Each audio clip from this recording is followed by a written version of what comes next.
Depuis 50 ans, l'intensification agricole a permis d'augmenter massivement la production. Mais ces pratiques ont également eu un impact négatif sur l'environnement, et notamment sur la biodiversité et les bienfaits qu'elle génère, ce que l'on appelle les services écosystémiques. Ces effets négatifs peuvent limiter la productivité des systèmes agricoles à long terme, notamment dans les systèmes viticoles qui sont fortement dépendants des produits phytosanitaires. Afin de réduire leurs usages, il est donc nécessaire de développer de nouvelles stratégies pour protéger les cultures contre les bioagresseurs et assurer une viticulture productive et durable. Une des pistes explorées par les chercheurs est celle de l'optimisation des régulations naturelles ou comment des insectes prédateurs peuvent éliminer les bioagresseurs qui attaquent la vigne. Une des voies de recherche alternatives qu'on explore ici à l'INRA de Bordeaux, ça se place dans le contexte de la lutte biologique par conservation.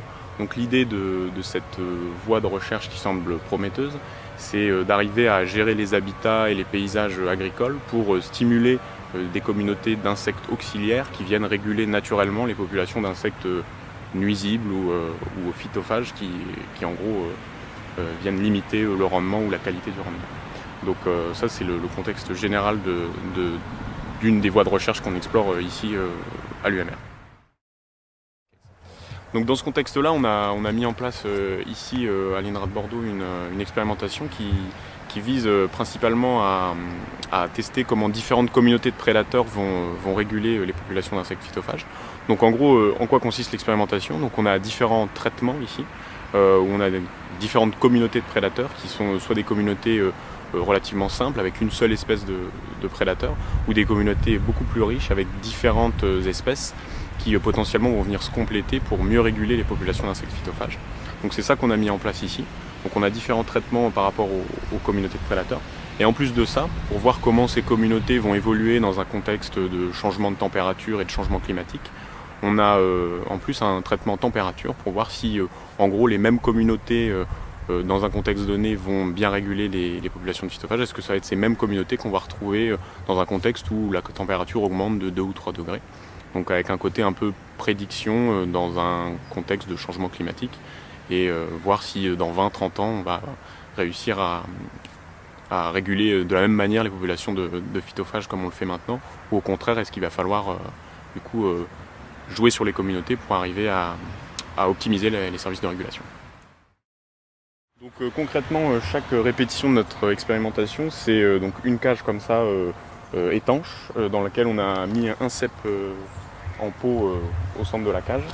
Et donc l'idée après, c'est qu'on introduit différentes communautés d'insectes phytophages et de prédateurs. Donc en gros, ici on a utilisé 2 espèces d'insectes phytophages et on a manipulé 3 espèces de prédateurs. Et donc dans les différents traitements, on a toutes les combinaisons, donc en gros entre une espèce de prédateur et ces deux proies potentielles. C'est complété par une expérimentation en laboratoire, en conditions beaucoup plus contrôlées, où là on contrôle beaucoup plus finement la température particulièrement, et où on applique le même genre de dispositif mais à une échelle beaucoup plus petite, sur des plantes beaucoup plus petites. Et l'idée c'est de comprendre un peu plus finement les mécanismes qui sont en jeu derrière ce qu'on va pouvoir observer ici dans des conditions un peu plus réalistes, quoi. Donc l'idée ici c'est de compléter ce qu'on a fait au champ par des expérimentations au laboratoire, donc en conditions tout à fait contrôlées. Donc on a répété les mêmes combinaisons de prédateurs qu'on a fait au champ.